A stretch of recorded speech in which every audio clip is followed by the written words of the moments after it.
मतदान जागृतीसाठी ठाणे महापालिकेने तयार केला मॅस्कॉट. नागरिकांनी मतदानाचा हक्क बजवावा, महापालिका आयुक्त सौरभ राव यांचे आवाहन.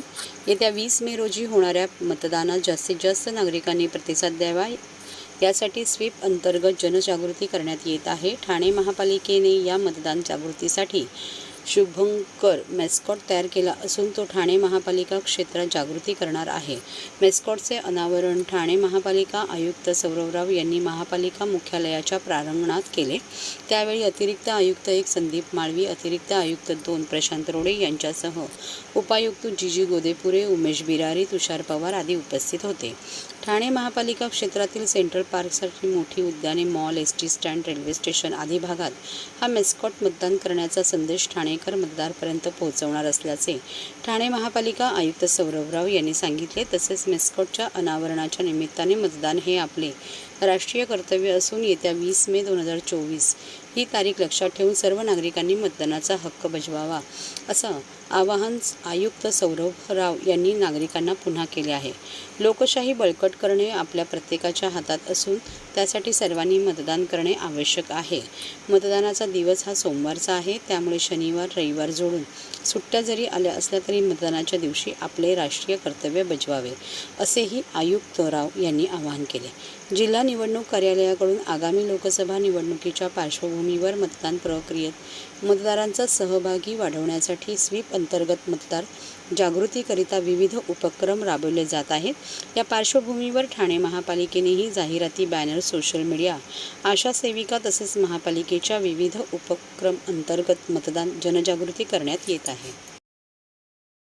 लोकसभेची सार्वत्रिक निवडणुकीसाठी ठाणे जिल्ह्याचा मतदान 20 मेला आहे.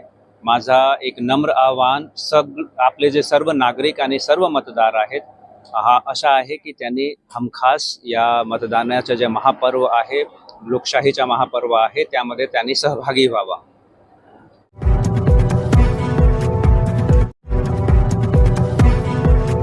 सर्व नागरिकांना आवाहन करण्यात येत आहे की सध्या डासांमार्फत पसरणाऱ्या डेंग्यू या आजाराचा प्रसार रोखण्यासाठी प्रत्येकाने पुढील प्रमाणे कार्यवाही करावी. डेंग्यू आजार एडिस इजिप्टी हा डास चावल्याने होतो.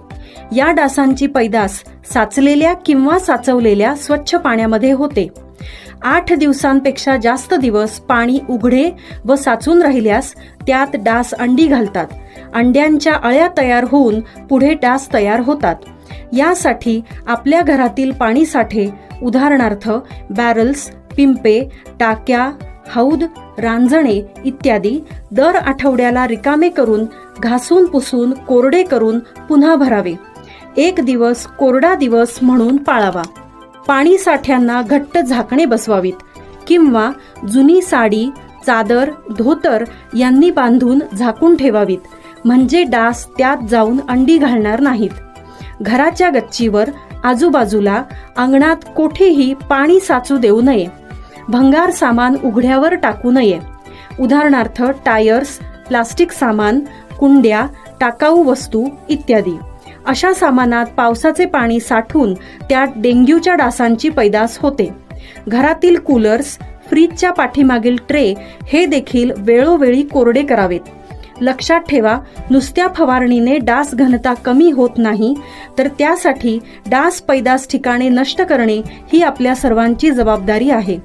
कोणताही ताप अंगावर न काढता जवळच्या शासकीय रुग्णालयात मोफत औषधोपचार घ्या. अशा प्रकारे नागरिकांनी सहकार्य केल्यास डेंग्यूचा प्रसार रोखणे सहज शक्य आहे.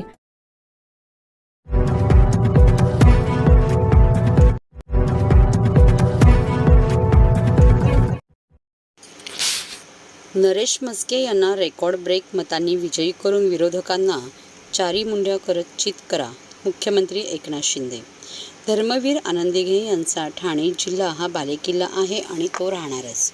गेल्या 10 वर्षात पंतप्रधान नरेंद्र मोदी यांनी देशात आणि गेल्या 2 वर्षात महायुतीत राज्यात केलेली विकासकामे मतदारापर्यंत पोहोचवा. महायुतीच्या पदाधिकारी आणि कार्यकर्त्यांनी बूथ पातळीवर काम करून मतदानाची टक्केवारी वाढवून ठाणे लोकसभेचे महायुतीचे शिवसेनेचे उमेदवार नरेश म्हस्के यांना रेकॉर्ड ब्रेक मतांनी विजयी करून विरोधकांना चारी मुंड्या चित करा असे आवाहन मुख्यमंत्री एकनाथ शिंदे यांनी कार्यकर्त्यांना केले. नरेश म्हस्के यांनी आज आपला उमेदवारी अर्ज दाखल केला. त्यानंतर टेंभी नाका येथे महायुतीच्या पदाधिकारी व कार्यकर्त्यांशी बोलताना त्यांनी वरील आवाहन केले. यावेळी शिवसेना, भाजपा, राष्ट्रवादी काँग्रेस, मनसे, रिपाई व मित्र पक्षांचे पदाधिकारी, कार्यकर्ते, युवा सेना, महिला आघाडीच्या कार्यकर्त्या मोठ्या संख्येने उपस्थित होत्या. मुख्यमंत्री एकनाथ शिंदे यावेळी म्हणाले की आज नरेश म्हस्के यांच्या विजयाचा अर्ज भरला आहे. राज्यात महायुतीने केलेल्या विकास कामांची पोचपावती येत्या 20 मे रोजी मतदार नक्कीच देतील. या देशात पुन्हा पंतप्रधान नरेंद्र मोदी हेच होणार असून नरेश म्हस्के यांच्या विजयावर शिक्कामोर्तब झाले आहे, कारण मी एक ठाणेकर मुख्यमंत्री असल्याची भावना एकनाथ शिंदे यांनी व्यक्त केली. महायुतीचे सरकार यायच्या आधी सर्व गोष्टींवर निर्बंध होते. सर्व योजना, विकास कामे बंद, सण साजरे करायचे नाहीत अशी परिस्थिती होती. घरात बसून फेसबुकच्या माध्यमातून सरकार चालवता येत नाही, तर जमिनीवर राहून काम करावे लागते अशी घणाघाती टीका करत आपले सरकार आपल्यावर आपण सर्व सुरू केले. आज राज्याचा विकास प्रगतीपथावर असल्याचे एकनाथ शिंदे यांनी सांगितले. पराभव समोर दिसायला लागल्यावर आज विरोधी पक्ष संविधान बदलणार असल्याच्या गोष्टी करत आहेत. भारतरत्न डॉक्टर बाबासाहेब आंबेडकरांचा पराभव याच काँग्रेसने केला होता. वास्तविक पंतप्रधान नरेंद्र मोदी यांनी संविधान दिवस सुरू करून संविधानाचा गौरव केल्याचे एकनाथ शिंदे यांनी सांगितले. लक्षात ठेवायचं आहे, तुमच्या हातात सगळं आहे. लीड वाढवणार नाही यावेळेस. मागच्या वेळेस त्या उमेदवाराला लीड कोणी दिला होता? मेहनत कोणी केला होता? अरे कार्यकर्ते काम करायला तयार नव्हते त्यांनी. मग मी सांगायला लागलं मला, अरे बाबा मीच उमेदवार आहे, मलाच निवडून द्या, अशी परिस्थिती मागच्या वेळेस होती ना. आता म्हणून मागचा लीड आपल्याला तोडायचा आहे ना. मग तोडायचं असेल तर काय झालं पाहिजे? मतदान वाढलं पाहिजे. आपल्या हक्काचं मतदान वाढलं पाहिजे. यासाठी तुम्हाला दिवस रात्र मेहनत करायची आहे. आणि 20 तारखेला सकाळी जेव्हा मतदान सुरू होतं, तुमचं 12 वाजेपर्यंत बहुतेक मतदान आपलं कंप्लीट झालं पाहिजे, याच्यावर फोकस करा. कडक उन्हाळा होत जाईल, पण तुम्हाला मी विनंती माझी आहे की तुम्ही किती मोर्चा, आपला रॅली, सभा झाल्या तरी सुद्धा बूथवर काम करायचं आहे. बूथ लेवलवर काम करायचं आहे. मोदीजी म्हणतात बूथ की लढाई लढो. बूथ जिंका. बूथ प्रमुख 50 प्रमुख कोणी असते, आपले गट प्रमुख, या सगळ्यांनी बूथवर काम करायचं आहे. सकाळपासून बूथवर काम करून आपल्या हक्काचे मतदार उतरवायचे आहेत. कारण मतदान नरेश म्हस्के आपले उमेदवार महायुतीचं, त्यांचं स्वागत करा सगळ्यांनी. छत्रपती शिवाजी महाराज की.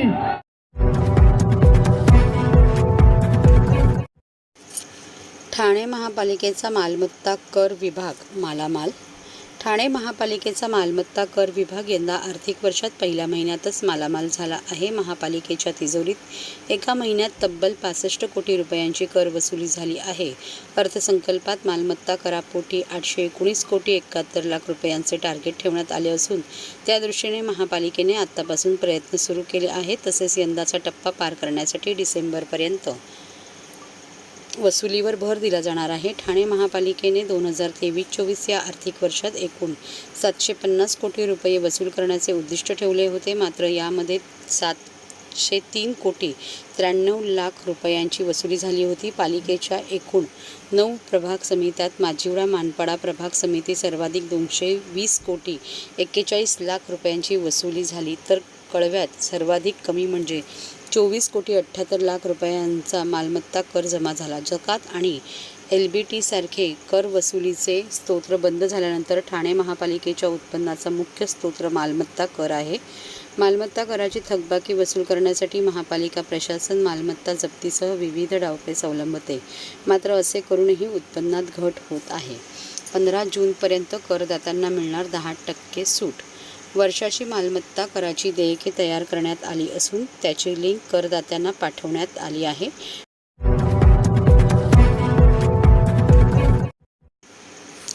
कशेडी बोगद्यातून गोव्याहून मुंबईकडे जाण्यास परवानगी.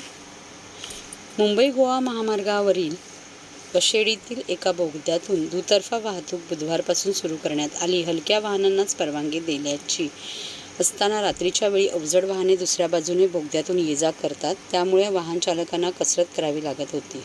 मात्र महाराष्ट्र दिनाच्या दिवशीच कोकणातील कशेडी बोगद्यातील दुतर्फा वाहतुकीला सुरुवात झाली आहे.